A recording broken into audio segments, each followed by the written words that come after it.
দেখো আজকে আমরা কিছু বয়স সংক্রান্ত যে টাইপের কোশ্চেনগুলো হয় ওইগুলো নিয়ে একটু আলোচনা করব। প্রথমে দেখো কি দেওয়া আছে, 10 বছর আগে রাম ও রহিমের বয়সের অনুপাত ছিল 1:3 এবং 5 বছর পর হবে 2:3। তাদের বর্তমান বয়সের অনুপাত কত? দেখো এটা আমরা ডেসক্রিপটিভ ওয়েতেও করতে পারি, আবার একটা শর্ট ট্রিক্সও আছে।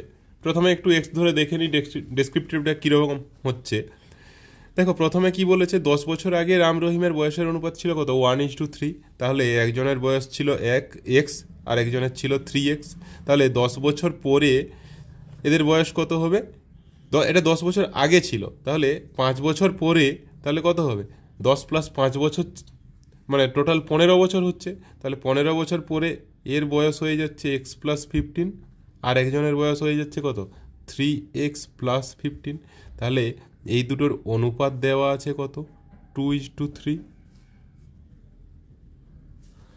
তাহলে এখান থেকে আমি লিখতে পারি কি না, x+15/3x+15 = 2/3।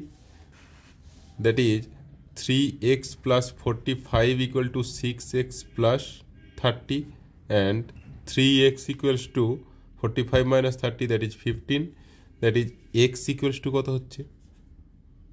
5 হয়ে যাচ্ছে। তাহলে একজনের বয়স হচ্ছে কত? 5 আর একজনের বয়স হচ্ছে কত? 15। এটা কখন না 10 বছর আগে। এখন কি চেয়েছে? বর্তমান বয়স। তাহলে বর্তমান বয়স কত? এর 5 ছিল, 5 + 10 15 হয়ে যাবে, আর এর হয়ে যাচ্ছে 15 + 10 25। তাহলে বর্তমান বয়সের ওদের অনুপাত হয়ে যাবে 15:25। তাহলে 5 3 5 5 3:5 হয়ে যাবে। Answer option B is the answer. এবারে এটাকে আমি শর্ট ট্রিক্সে করব। শর্ট ট্রিক্সে করার জন্য কিভাবে করব দেখো, আমার কি বলেছে দেখো, 10 বছর আগে রাম রহিমের বয়সের অনুপাত ছিল 1:3। আমি 1:3 লিখে নিলাম। এবারে 5 বছর পর এটা কত হচ্ছে? 2:3। এবারে দেখো আগে অনুপাতটার মধ্যে পার্থক্য কত ছিল? 2 ছিল। বর্তমান অনুপাতটা, এটা 5 বছর পরের অনুপাতটার মধ্যে পার্থক্য কত? 1। তাহলে এখানেও আমি অনুপাতটার যে পার্থক্য, এখানে যেহেতু 2 ছিল আমি এখানেও 2 করব। তার জন্য কি করব? 2 দিয়ে গুণ করো। তাহলে 2 2 4 আর 6 হচ্ছে। দেখো এবারে ফার্স্টের অনুপাতটা 1 থেকে 4 হলো, কত বাড়লো? 3 বাড়লো। সেকেন্ডের যে অনুপাতটা এটাও দেখো 3 থেকে 6 হয়েছে, 3 বেড়েছে। দ্যাট ইজ এই 3 ইউনিট ইকুয়ালস টু কত না 10 বছর আগে আর 5 বছর পরে, টোটাল কত? 15 বছর। এই 3 ইউনিট ইকুয়ালস টু 15 বছর।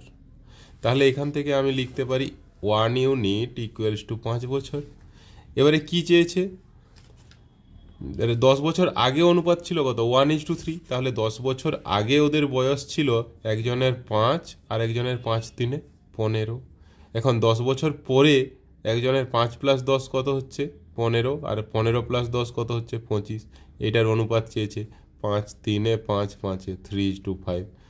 কি এটা অনেক শর্ট হয়ে যাচ্ছে না? ভালো লাগছে? চলো দেখো আরও নতুন নতুন ট্রিক্স আসবে। নেক্সট দেখো কি বলেছে, দুই ব্যক্তির বর্তমান বয়সের অনুপাত 5:7। 16 বছর আগে তাদের বয়সের অনুপাত ছিল 3:5। তাহলে তাদের বর্তমান বয়স কত? দেখো এখানে অ্যাকচুয়ালি অপশান দেখেই আমি বলে দিতে পারবো কীরকম। ফার্স্টে দেখো 5:7 অনুপাত আছে, মানে আগের যে বয়সগুলো দেখো এখানে সবগুলোই 5-এর অনুপাতে দেওয়া আছে, 30 40 35 45, মানে সবই 5-এর গুণিতক। কিন্তু সেকেন্ড যে বয়সটা দেখো 7-এর গুণিতক একমাত্র 56 আছে, বাকিগুলো কোনোটাই 7-এর গুণিতক নয়। তার মানে আমি চোখ বন্ধ করে এটাকেই অ্যান্সার করে দিয়ে আসতে পারি। কিন্তু অপশান দেখে যদি আমি না বলতে পারি যে কোনটা অ্যান্সার হবে, তখন কি করব? সেক্ষেত্রে আমরা আগের মতো প্রসেসে যাব। দেখো এখানে কি আছে অনুপাত, আর ডিটেলসে যাচ্ছি না, আমি শর্ট ট্রিক্সটাই দেখাচ্ছি। 5:7 আর 16 বছর পরে কত হচ্ছে? 3:5। এখানে দেখো দুটোতেই পার্থক্য কিন্তু 2 করে রয়েছে, তাহলে আমার কাজটা অনেক ইজি হয়ে গেছে। এবারে দেখো দুটোই, এখানেও 2 কমেছে, আবার 7 থেকে 5 এটাও 2 কমেছে। তাহলে এই 2 ইউনিট ইকুয়ালস টু কত? 16 বছর। তাহলে 1 ইউনিট ইকুয়ালস টু কত হয়ে যাচ্ছে? 8 বছর। এবারে কি চেয়েছে? একজনের বয়স হয়ে যাবে 8 × 5 40 বছর, আর একজনের বয়স হয়ে যাবে 8 × 7 দ্যাট ইজ 56 বছর। দেখো 40-56 আমরা আগেই পেয়ে গেছিলাম। এইভাবে করলে অনেক ইজিলি হয়ে যাবে এবং অনেক তাড়াতাড়ি হয়ে যাবে। দেখো নেক্সট, দেখো কি বলেছে, এ ও বি এর বর্তমান বয়সের অনুপাত হচ্ছে 3:1। 15 বছর পর তাদের বয়সের অনুপাত হবে 2:1। তাদের বর্তমান বয়স কত? দেখো এই টাইপের কোশ্চেনটা এখানে এ বি এর জায়গায় পিতা পুত্রও থাকতে পারত, যে পিতা পুত্রের বর্তমান বয়সের অনুপাত 3:1, 15 বছর পরে তাদের বয়সের অনুপাত হবে 2:1। সেই জন্য এ ও বি বলো বা পিতা পুত্র বলো, একই জিনিস হচ্ছে এখানে।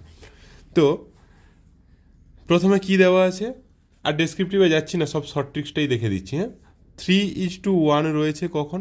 বর্তমান বয়সের অনুপাত। 15 বছর পরে হচ্ছে কত? 2:1।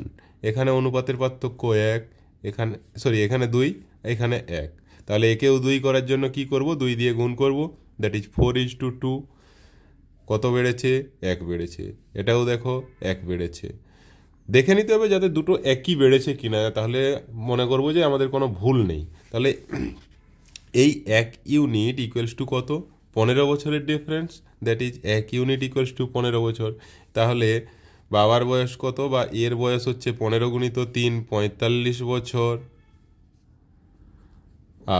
আর একজনের বয়স হচ্ছে 15 গুণিত 1, মানে বর্তমান যে বয়সের অনুপাত ওটার সাথে আমি এই 1 ইউনিটের গুণ করে দিচ্ছি। 15 গুণিত 1 হচ্ছে 15 বছর। তাহলে একজনের পেলাম 45, একজনের পেলাম 15। অপশান এ হয়ে যাবে রাইট অ্যান্সার। কারো কোথাও কোনো প্রবলেম হলে অবশ্যই বলবে, আমি আবার অন্য একটা ভিডিওতে দেখিয়ে দেবো কী অসুবিধা হচ্ছে। নেক্সট দেখো এখানে কি বলেছে, মাতা ও কন্যার বর্তমান বয়সের অনুপাত 7:1। যদি 5 বছর পর তাদের অনুপাত 4:1 হয়, তবে তাদের বর্তমান বয়সের পার্থক্য কত হবে? একটু কোশ্চেনগুলোকে একটু একটু করে ঘুরিয়ে দেওয়া আছে, মানে খুব ডিটেলসে, মানে খুব পার্থক্য নেই, কিন্তু হালকা একটু ঘোরানো আছে। সব রকম কোশ্চেনগুলো যাতে হয়ে যায় সেটা দেখছি। দেখো প্রথমে আমরা ডাইরেক্ট চলে আসছি। প্রথমে দেখো অনুপাত কত ছিল? 7:1। এখন 5 বছর পরে কত হচ্ছে? 4:1। এখানে পার্থক্য কত? 6। এখানে পার্থক্য কত? 3। তাহলে কি করব? একে 2 দিয়ে গুণ করব, দ্যাট ইজ 4 2 8 আর 2। দেখো পার্থক্য কত? 1। এটাও দেখো 1। তাহলে কি বলবো? 1 ইউনিট ইকুয়ালস টু কত? 5 বছর হচ্ছে। তাহলে কি চেয়েছে? বর্তমান বয়সের পার্থক্য কত? বর্তমান বয়সের অনুপাত দেওয়া আছে কত? 7:1। আমি বের করতে চাইলে যে বর্তমান ওদের বয়স যদি বের করতে বলতো, একজনের হতো 5 সাথে 35, একজনের হতো 5, আর 35 - 5 করে 30 করতে পারতাম। কিন্তু এখানে আমি ডাইরেক্ট করব। অনুপাতের পার্থক্য কত? 6। তাহলে 6-এর সাথে আমি 5 গুণ করে দিলে ডাইরেক্ট আমি অ্যান্সার পেয়ে যাব 30। ঠিক আছে, অ্যান্সার 30 হলে অপশান এ হয়ে যাবে রাইট অ্যান্সার। চলো নেক্সট দেখো, নেক্সট কি বলেছে এখানে? দেখো অনুপাত দেওয়া নেই, একটু অন্যভাবে দেওয়া আছে। কি বলেছে না, পিতার বর্তমান বয়স ছেলের বয়সের 3 গুণ। যদি 15 বছর পর পিতার বয়স পুত্রের বয়সের দ্বিগুণ হয়, তবে পুত্রের বর্তমান বয়স কত হবে? অনুপাত দেওয়া নেই, কিন্তু অনুপাতটা ঘুরিয়ে দেওয়া আছে একটু। কীরকম না, কি বলেছে? পিতার বর্তমান বয়স ছেলের বয়সের 3 গুণ, মানে ছেলের বয়স যদি 1 হয় তাহলে পিতার বয়স কত? 3। তাহলে এখান থেকে আমি পিতা আর পুত্রের বয়সের অনুপাত কি বলতে পারছি? 3:1। সিমিলারলি 15 বছর পরে কি হচ্ছে? দ্বিগুণ হচ্ছে, তাহলে 2:1 হচ্ছে। তাহলে আগে পার্থক্য ছিল 2, বর্তমান পার্থক্য হচ্ছে অনুপাতের 1। এটাকে 2 করার জন্য 2 দিয়ে গুণ করে দেব, 4:2। দেখো প্রত্যেকটা 1 করে বাড়ছে, এটাও 1 করে বেড়েছে, এটাও 1 করে বেড়েছে। তাহলে 1 ইউনিট ইকুয়ালস টু আমি কত লিখতে পারি? 15 বছর পর হয়েছে, তাহলে 1 ইউনিট ইকুয়ালস টু 15। তাহলে পিতার বয়স হয়ে যাবে 15 গুণিত 3, 45 বছর। আমার কি চেয়েছে? পুত্রের বয়স। তাহলে কি 1-এর সাথে আমি 15 গুণ করে দিলেই ডাইরেক্ট অ্যান্সার পেয়ে যাচ্ছি 15 বছর। তাহলে পুত্রের বয়স হয়ে যাচ্ছে 15 বছর, বি। নেক্সট দেখো কি বলেছে, এ ও বি এর বর্তমান বয়সের অনুপাত 4:5। 18 বছর আগে ওই অনুপাত ছিল 11:16। তাহলে এ ও বি এর বর্তমান বয়সের সমষ্টি কত। বর্তমান বয়সের অনুপাত দেওয়া আছে 4:5, পার্থক্য 1। 18 বছর আগে ছিল কত, 11:16, এখানে পার্থক্য কত, 5। তাহলে একেও পার্থক্য 5 করার জন্য কি করব, 5 দিয়ে গুণ করে দেবো, 5 4 20, 5 5 25। তাহলে 20 থেকে কত কমেছে, 9 কমেছে। 25 থেকে কত কমেছে, এটাও 9 কমেছে। তার মানে এই 9 ইউনিট ইকুয়ালস টু 18 বছর, that is 1 unit equals to কত, 2 বছর। আমার কি চেয়েছে, বর্তমান যে বয়স তার সমষ্টি কত। বর্তমান বয়সের অনুপাত কত, 4:5। আমি ওটা দেখবো না, আমি দেখবো কত, 20:25, যেটাকে আমি অনুপাতটা সমান করার পরে, পার্থক্যটা সমান করার পরে যেটা এসছে ওটার সাথে করব। তাহলে 20 আর 25 অনুপাতটাকে যোগ করে তার সাথে ইউনিটটা গুণ করে দিলেই ডাইরেক্ট অ্যান্সার পেয়ে যাব বয়সের সমষ্টি। অনুপাতটা যোগ করলে কত হচ্ছে, 20 25 45, 45 গুণিত 2, that is 90। Option A is the right answer.